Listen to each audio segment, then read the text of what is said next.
తెలంగాణలో కాంగ్రెస్ పార్టీ జిల్లా అధ్యక్షుడిని ప్రకటించింది. తెలంగాణకు ఇటు పలు జిల్లాల్లో ఎమ్మెల్యేలకి డీసీసీ పగ్గాలను అప్పచెప్పింది.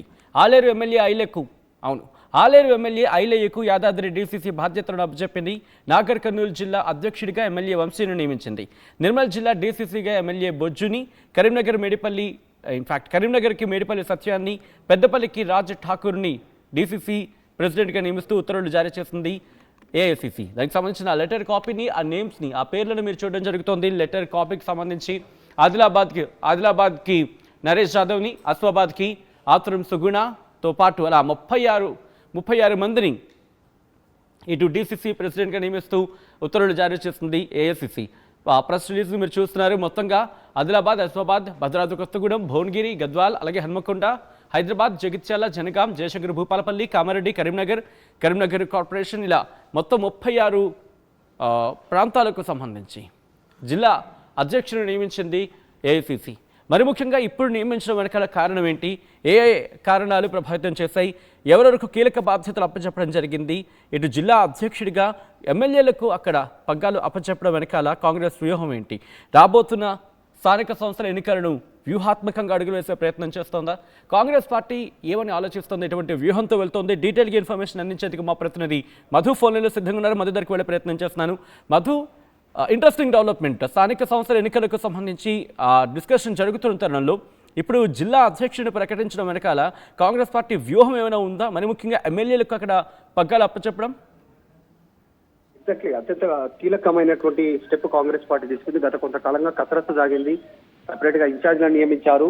డీసీసీ ప్రెసిడెంట్ల నియామకానికి సంబంధించి చాలా కీలకంగా కాంగ్రెస్ పార్టీ స్థానిక సంస్థల ఎన్నికల ముందు డీసీసీ ప్రెసిడెంట్ల నియామకాన్ని చేపట్టింది. దీంట్లో కొంతమంది ఎమ్మెల్యేలను, కొంతమంది కార్పొరేషన్ చైర్మన్లను, కొంతమందిని ఉన్నవారిని కంటిన్యూ చేశారు. మొత్తం దీంట్లో ఓవరాల్ గా చూస్తే ఇప్పటి వరకు బీసీ, ఎస్సీ, ఎస్టీ మైనారిటీలకు పెద్ద ఎత్తున చోటు ఇచ్చినట్టుగా చాలా స్పష్టంగా కనిపిస్తా ఉంది. లిస్టు చూస్తా ఉంటే ఇంకా పెండింగ్ ఉన్నటువంటి జిల్లాలు వచ్చేసి ఇంకా 2 మాత్రం పెండింగ్ పెట్టారు. ఒకటి రంగారెడ్డి, తర్వాత సంగారెడ్డి జిల్లాలు. ఈ 2 జిల్లాలకు సంబంధించిన డీసీసీ ప్రెసిడెంట్లను మాత్రం నియమించాల్సి ఉంది. రంగారెడ్డి అనేటువంటిది ప్రస్తుతం స్థానిక సంస్థల ఎన్నికలు తక్కువగానే ఉంటాయి రంగారెడ్డి జిల్లాలో కొంతమేరకు ఉన్నప్పటికీ వాటిని కూడా రేపో ఎల్లుండో కాస్త తజరబజన తర్వాత కీలక ప్రకటన చేసేటువంటి అవకాశం ఉంది. 2 మాత్రం కాస్త నిర్ణయం తీసుకోవడంలో కాంగ్రెస్ పార్టీ అధిష్టానం ఆలోచిస్తున్నట్టుగా స్పష్టమవుతా ఉంది. మిగతా మొత్తం జిల్లాలో మొత్తం 36 జిల్లాలకు సంబంధించినటువంటి దాంట్లో ఆదిలాబాదు నరేష్ యాదవ్ గాని, ఆసిఫాబాద్ ఆత్రం సుగుణ, భద్రాద్రి కొత్తగూడెం జిల్లాకి తోట దేవి ప్రసన్న, భువనగిరి జిల్లాకి బీర్ల ఐలయ్య ఆల్రెడీ విప్గా ఉన్నారు, ఎమ్మెల్యేగా ఉన్నారు, ఆయననే కేటాయించారు. గద్వాలకి ఎం రాజీవ్ రెడ్డి, హన్మకొండకు వచ్చేసి వెంకట్రామరెడ్డి, హైదరాబాద్ కి ఖలీఫ్ సైదుల్లా, జగిత్యాలకి నందయ్య, జనగాంకి లఖావత్ ధనావతి, భూపాలపల్లికి కరుణాకర్, కామారెడ్డి జిల్లాకు వచ్చేసి మల్లికార్జున్, కరీంనగర్ కి మేడిపల్లి సత్యం, ఈయన కూడా ఎమ్మెల్యేగా ఉన్నారు ఆల్రెడీ. సో ఆయనకు కొంతమంది ఎమ్మెల్యేలకు ఇందాక అవకాశం ఇస్తారని చెప్పాక దాంట్లో భాగంగా ఎమ్మెల్యేలకు అవకాశం ఇచ్చారు.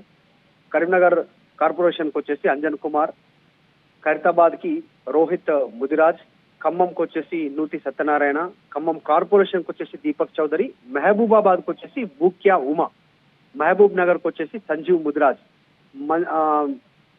మంచిర్యాలకు వచ్చేసి రఘునాథ్ రెడ్డి, మెదక్ శివన్న గారి ఆంజనేయులు గౌడ్, మేడ్చల్ మల్కాజిగిరికి వచ్చేసి తోటకూర వజ్రేష్ యాదవ్. మొదటి నుంచి ఆయన పేరే వినిపించింది, మళ్ళీ ఆయనకే అవకాశం కల్పిస్తూ నిర్ణయం తీసుకున్నారు. ములుగు నుంచి పైడాకుల అశోక్, నాగర్ కర్నూలు కి డాక్టర్ చిక్కుడు వంశీ.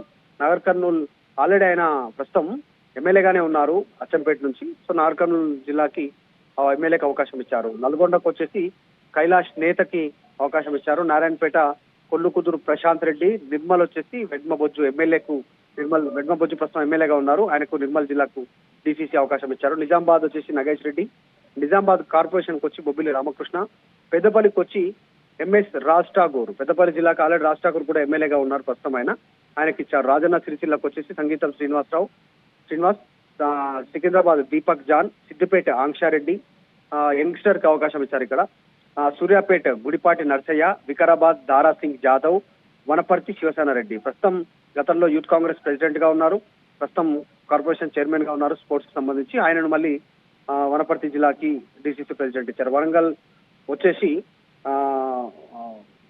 వనపర్తికి ఇట్లా ఉంటే వరంగల్కి వచ్చేసి మహమ్మద్ అయ్యూబ్లను డిసిసి ప్రెసిడెంట్ గా నియమించింది. సో ఖచ్చితంగా స్థానిక సంస్థల ఎన్నికల ముందు కొత్త డిసిసి ప్రెసిడెంట్లతో ఎన్నికలకు కాంగ్రెస్ పార్టీ వెళ్ళనుంది.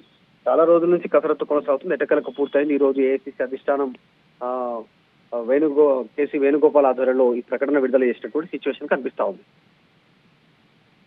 స్థానిక సంస్థల ఇంపాక్ట్ ఏమైనా దీని మీద ఉందనుకోవాలా మధు? ఇక్కడ జనరల్ గా సచిన్ మనం గతంలో చూస్తాము, ఎప్పుడైనా సరే స్థానిక సంస్థల ఎన్నికలు ఇది కూడా ఎస్పెషల్లీ పార్టీ గుర్తుతో జరిగేటువంటి ఎన్నికలు కాదు, సర్పంచ్ అనేటువంటిది, వార్డు మెంబర్లు అనేది. కాబట్టి ఇక్కడ వ్యక్తిగతంగా వ్యక్తి ఇమేజ్ ను బట్టి ప్రజలు ఆ వైపు నిలబడేటువంటి అవకాశం ఉంది. కొంతమందికి టార్చ్ లైట్, బ్యాటు, ఫుట్బాల్, తర్వాత చేతిలు, ఇట్లాంటి డిఫరెంట్ బ్యాటు, బాల్ గుర్తులు ఇట్లాంటివి వస్తూ ఉంటాయి.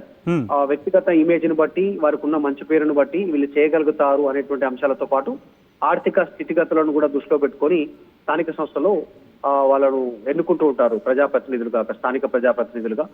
ఖచ్చితంగా ప్రభావం ఉంటుంది డిసిసి ప్రెసిడెంట్ కి సంబంధించి. కానీ కాస్త అధికార పార్టీ వైపు స్థానిక సంస్థలు ఎక్కువ శాతం మొగ్గు చూపే అవకాశం ఉంటుంది అభివృద్ధి విషయంలో కానీ ఇంకా ఇతరత్రకు సంబంధించి. ఒకవేళ ప్రతిపక్షంలో గెలిచినా కూడా ప్రతిపక్షాలలో మళ్ళీ వాళ్ళు ఆకర్షితం అవుతారు, అధికార పార్టీ వైపు వెళ్ళేటువంటి అవకాశం ఉంటుంది. ఎందుకంటే ఎక్కడ కూడా పార్టీ ఫిరాయింపు చట్టం వీరికి వర్తించదు.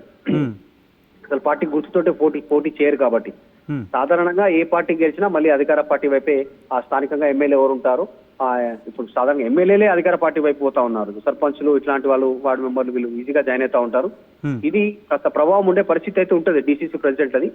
చాలా మంది కాస్త ఈసారి లో ప్రొఫైల్ ఉన్నటువంటి వ్యక్తులను డిసిసి ప్రెసిడెంట్ గా కేటాయించడంతో కాస్త కాంగ్రెస్ పార్టీ ఆచితూచి ఇప్పుడు ఏదో స్థానిక సంస్థల ఎన్నికల కోసం డిసిసి ప్రెసిడెంట్ కాదు, ఇది ఫ్యూచర్ లో వచ్చేటువంటి భవిష్యత్ రాజకీయాలను దృష్టిలో పెట్టుకొని ఎస్సీ, ఎస్టీ, బీసీ, మైనారిటీలను పెద్దపీట వేస్తున్నాం అనేటువంటి ఫ్యూచర్ లో చెప్పుకునే అవకాశంగా కాంగ్రెస్ పార్టీ డిసిసి ప్రెసిడెంట్ నియామకం జరిగినట్టుగా స్పష్టంగా కనిపిస్తా ఉంది. సో 2028లో వచ్చేటువంటి ఎన్నికలకు డిసిసి ప్రెసిడెంట్లను నియామకం చేసినట్టుగా చర్చ పార్టీలో కొనసాగుతుంది.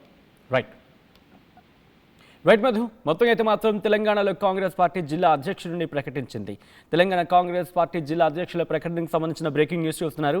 పలు జిల్లాల్లో ఎమ్మెల్యేలకే డీసీసీ పగ్గాలు అప్పచెప్పింది కాంగ్రెస్ అధిష్టానం. ఆలేరు ఎమ్మెల్యే ఐలయ్యకు యాదాద్రి డీసీసీ బాధ్యతలు అప్పచెప్పింది. నాగర్ కర్నూలు జిల్లా అధ్యక్షుడిగా ఎమ్మెల్యే వంశీని అక్కడ నియమించింది. నిర్మల్ జిల్లా డీసీసీగా ఎమ్మెల్యే వెడ్మ బొజ్జుని, కరీంనగర్కి మేడిపల్లి సత్యాన్ని, పెద్దపల్లికి రాజు ఠాకూర్ని నియమిస్తూ కొద్దిసేపటి క్రితం ఏఐసీసీ ఉత్తర్వులు జారీ చేసింది. అసలైన తొలి వెలుగు. ఫాలో వాట్సాప్ @తొలి వెలుగు అఫీషియల్.